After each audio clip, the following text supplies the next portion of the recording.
नमस्कार विद्यार्थी मित्रांनो, माझे नाव Shrimati Suvarna Pandharnath Dhamane, M A. SET, KTM college, Nashik, राज्यशास्त्र विभाग।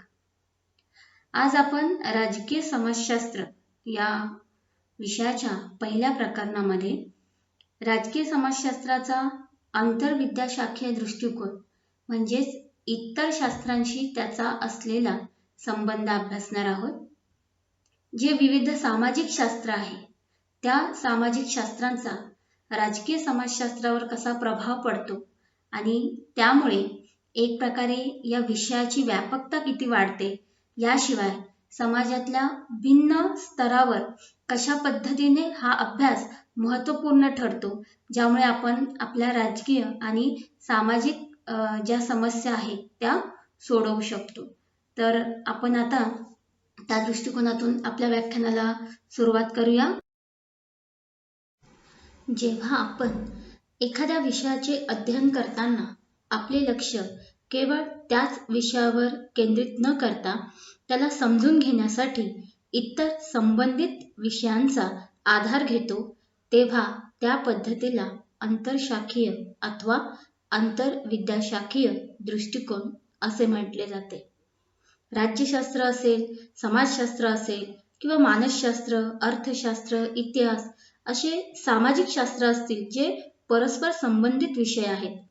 यापैकी एका विषयाचे अध्ययन करताना दुसऱ्या विषयांचे सहाय्य घेणे आणि त्या विशिष्ट विषयाच्या विकासात योगदान देणे म्हणजे आंतरविद्याशाखीय दृष्टिकोन स्वीकारणे होय। आंतरविद्याशाखीय दृष्टिकोनाचा उपयोग केल्याने आपले विचारक्षेत्र खूप विस्तारते। आपण आपल्या समस्यांना अधिक सखोलपणे समजून घेऊ शकतो आणि त्याबाबत अधिक अर्थपूर्ण निष्कर्ष काढू शकतो। परंतु हे करत असताना खूप सावधपणा बाळगण्याची आवश्यकता असते, कारण बऱ्याचदा मूळ विषय सोडून दुसऱ्याच विषयांमध्ये जास्त गुंतले जाण्याची शक्यता अशा पद्धतीत आपल्याला भेडसावत असते। आणि याला राजकीय समाजशास्त्र हा विषय सुद्धा अपवाद नाही। राजकीय समाजशास्त्र विषयाचा राज्यशास्त्र आणि समाजशास्त्र यांच्याशी जवळून संबंध आहे। याचबरोबर इतरही सामाजिक शास्त्रांशी त्याचा संबंध आहे। आंतरविद्याशाखीय दृष्टिकोनामध्ये अन्य सामाजिक शास्त्रांच्या ज्ञानाचा आपल्याला उपयोग करता येतो आणि त्याद्वारे आपल्याला आपल्या माहितीची पडताळणी पण करता येते। या सामाजिक शास्त्रांच्या योगदानांमुळे आपण आपल्या प्रश्नांची उत्तरे शोधू शकतो, जसं कोणती राजकीय व्यवस्था कोणत्या प्रकारच्या आर्थिक विकासासाठी अथवा सामाजिक पुनर्निर्माणासाठी अनुकूल ठरेल। हा विचार केला जातो की हे जाणून घेताना योजनाबद्ध विकास केवळ समाजवादी राजकीय व्यवस्थेत शक्य होईल की लोकशाही व्यवस्था सुद्धा योजनाबद्ध विकासासाठी उपयुक्त बनवली जाऊ शकते। अशा प्रकारे अशा समस्यांचं विश्लेषण देखील केलं जातं। समाजात भिन्न भिन्न सांस्कृतिक समूहांमध्ये सौहार्दपूर्ण वातावरण राखण्यासाठी अथवा मागासलेल्या जाती, जमाती यांना समाजाच्या मुख्य प्रवाहात सामील करून घेण्यासाठी तसेच सामाजिक तणाव कमी करण्यासाठी कोणत्या प्रकारचे संविधान उपयुक्त ठरतील, तर अशा प्रश्नांची उत्तरं या विविध शास्त्रांचा आधार घेऊन आपल्याला शोधता येतात। तर सुरुवातीला आपण राज्यशास्त्र आणि राजकीय समाजशास्त्र यांचे संबंध कसे आहेत ते बघूया। बघा, अरिस्टॉटलने मनुष्य हा एक राजकीय प्राणी आहे असं म्हटलं होतं।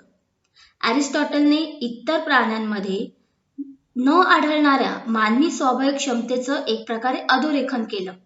म्हणजे मनुष्य कोणकोणत्या राज्यात राहतो आणि एका सामूहिक सत्तेच्या माध्यमातून आपले जीवन सुव्यवस्थित करत असतो, जेणेकरून एक नैतिक प्राणी म्हणून उत्तम जीवन आणि आत्मसिद्धी प्राप्त करू शकतो। अरिस्टॉटलच्या मते राजकारण संपूर्ण मानवी जीवन व्यापते।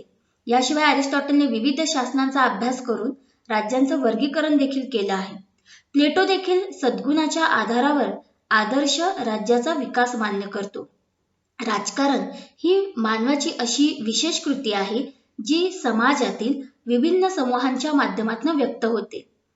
राष्ट्र राज्यांमध्ये ही कृती राजण्याच्या स्वरूपात आणि अशांतीच्या वेळी युद्धाच्या स्वरूपात आविष्कृत होते. राजकारण एक व्यापक सामाजिक प्रक्रिया आहे जी जीवनाच्या अनेक स्तरांवर कार्यान्वित होत असते आणि ती औपचारिक घटकांमध्ये जशी असते तशी अनौपचारिक स्वरूपात सुद्धा दिसून येते. जसे सार्वजनिक सभा, नारेबाजी, प्रदर्शन, मागण्या, प्रचार, मेळावे इत्यादी. ग्रीक विचारवंत मानत होते की राज्य मनुष्याचे जीवन कार्यान्वित करण्यासाठी अस्तित्वात येते आणि उत्तम जीवनाच्या प्राप्तीसाठी टिकून राहतं. मनुष्याच्या सामाजिक संबंधांचा आणि सामाजिक जीवनाच्या सर्व पैलूंचा अभ्यास राजकारणांतर्गत होत असतो. राज्यशास्त्र हे राज्य आणि शासन यांच्या अभ्यासाशी संबंधित आहे.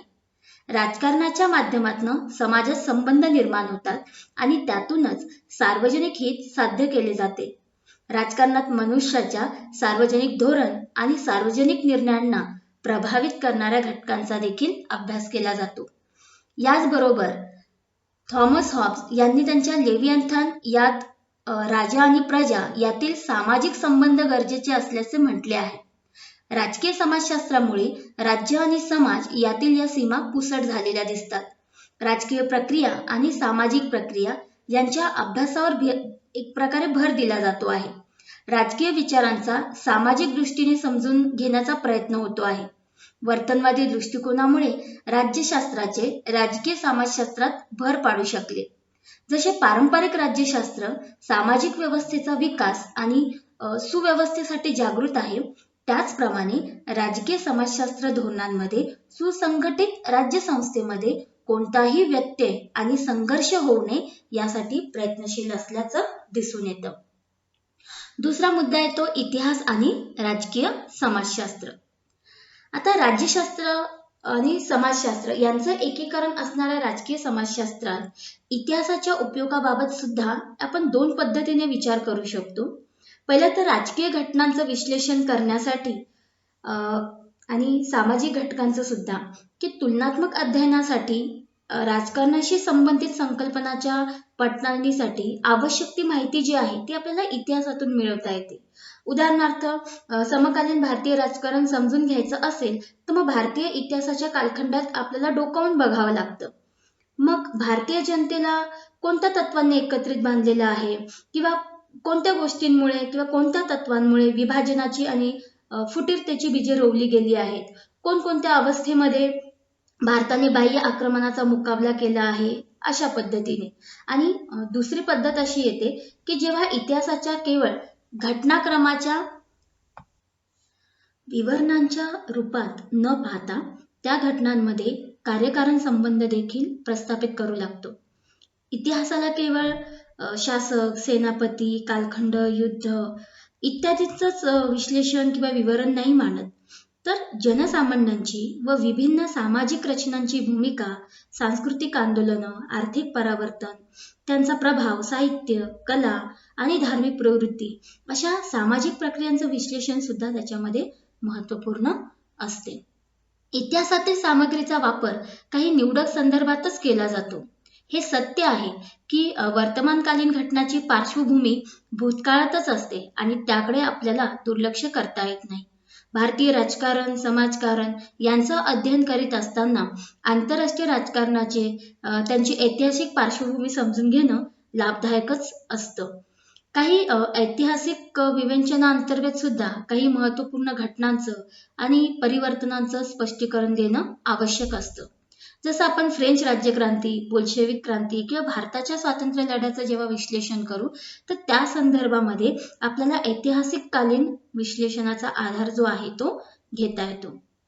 पूर्वी पारंपरिक राज्यशास्त्रात पारंपरिक इतिहासाप्रमाणे शासनाच्या कृतीवरच लक्ष केंद्रित केलं जात होतं. मात्र आता आधुनिक पद्धतीनुसार राजकीय समाजशास्त्रामध्ये राजकीय संस्था, कृती, व्यवहाराच्या सामाजिक आर्थिक आधार तत्व, त्याचबरोबर सामाजिक आर्थिक आधार या तत्वांकडे सुद्धा विशेष लक्ष देऊ लागले असल्याचं दिसून येतं. इतिहासात केवळ राजे महाराजे त्यांच्या लढाया जय पराजय याच्या पुढे जाऊन तो इतिहास घडवण्यासाठी आणि बिघडवण्यासाठी कारणीभूत ठरलेल्या जनसामान्य तसेच इतर सामाजिक वर्गाच्या भूमिकेवर लक्ष देणं सुद्धा अनिवार्य ठरते. आता समाजशास्त्र आणि राजकीय समाजशास्त्र.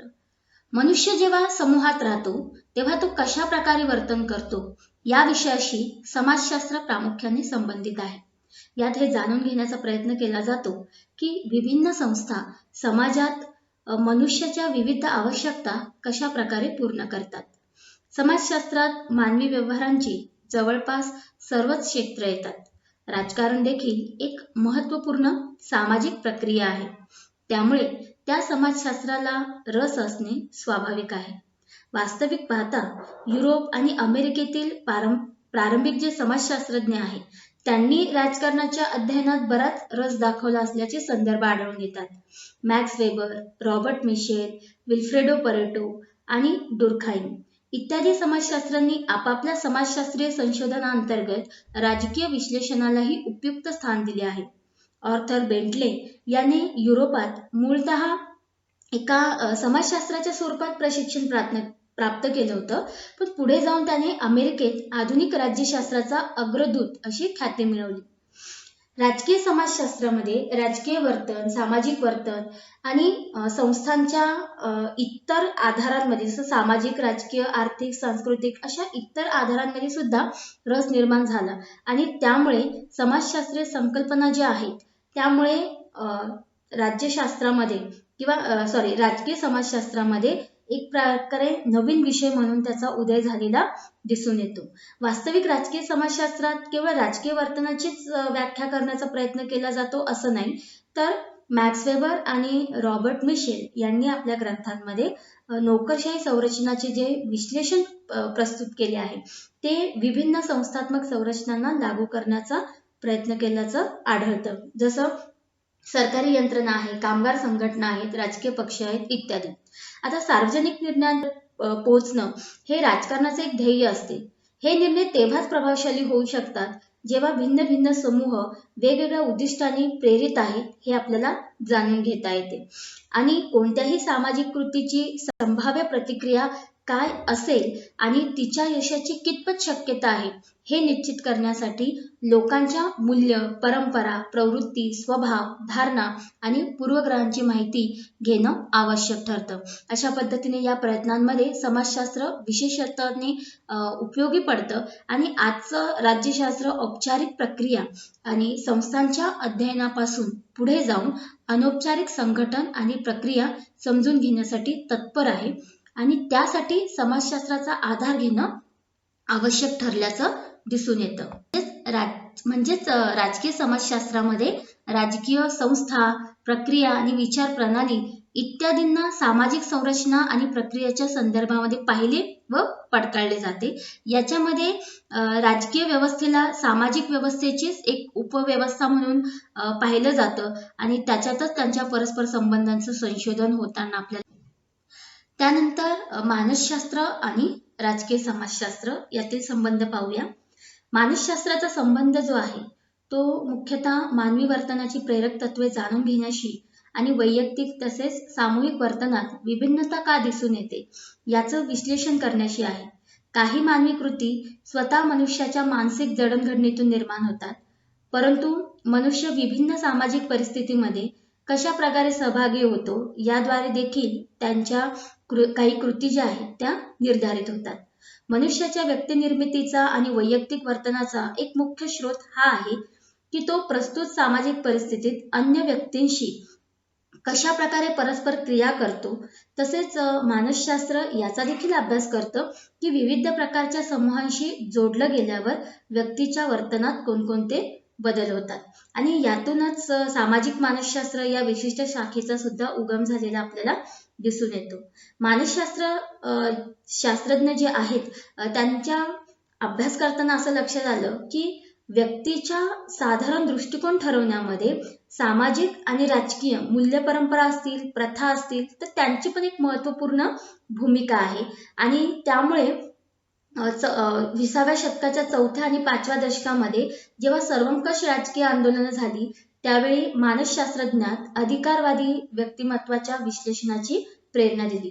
नंतर काही व्यक्तींच्या अनोख्या राजकीय प्रभाव आणि आकर्षणाचे विश्लेषण करण्यासाठी मनोविश्लेषणाचे सिद्धांत आणि सामाजिक मानसशास्त्राच्या पद्धती यांचाही वापर करण्याची आवश्यकता वाटू लागली. तर अशा पद्धतीने राजकीय समाजशास्त्रामध्ये सुद्धा मानसशास्त्राचा थेट संबंध येतो, ज्याच्यामध्ये लोकमताची निर्मिती असेल, अभिव्यक्ती असेल, नेतृत्वाचे प्रकार असतील, ज्यात वलयांकित नेतृत्वही येते आणि राजकीय संस्कृतीच्या प्रचारात किंवा जनसंपर्काची जी काही साधनं आहेत त्यांची भूमिका असेल, या सगळ्याच गोष्टींचा एक प्रकारे अभ्यास होताना दिसतो. म्हणजे राजकीय प्रक्रियांच्या या बाबींना जाणून घेण्यासाठी मानसशास्त्राची मदत जी आहे ती घेतली जाते.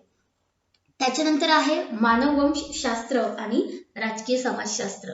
आता राजकीय समाजशास्त्रामध्ये सामाजिक आणि सांस्कृतिक मानववंशशास्त्राचं महत्त्वपूर्ण योगदान आहे. मानवी संस्कृती विविध प्रकारची आहेत, त्यामुळे त्यांची मूल्य किंवा त्यांच्या मार्फत संस्थांचं जे नियोजन होतं याची माहिती आपल्याला मानववंशशास्त्रामुळे मिळते.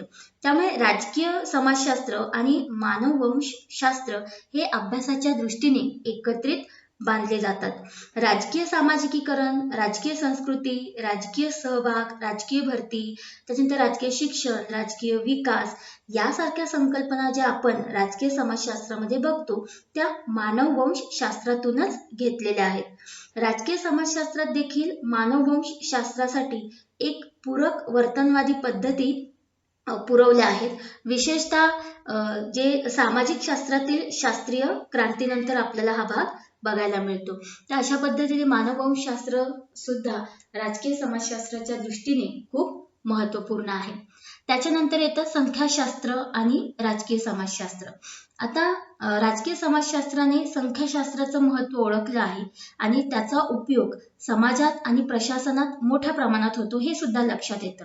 जसं सार्वजनिक क्षेत्रातील वाढत्या अर्थव्यवस्थेबरोबर संख्याशास्त्राचा सुद्धा उपयोग जो आहे तो वाढला.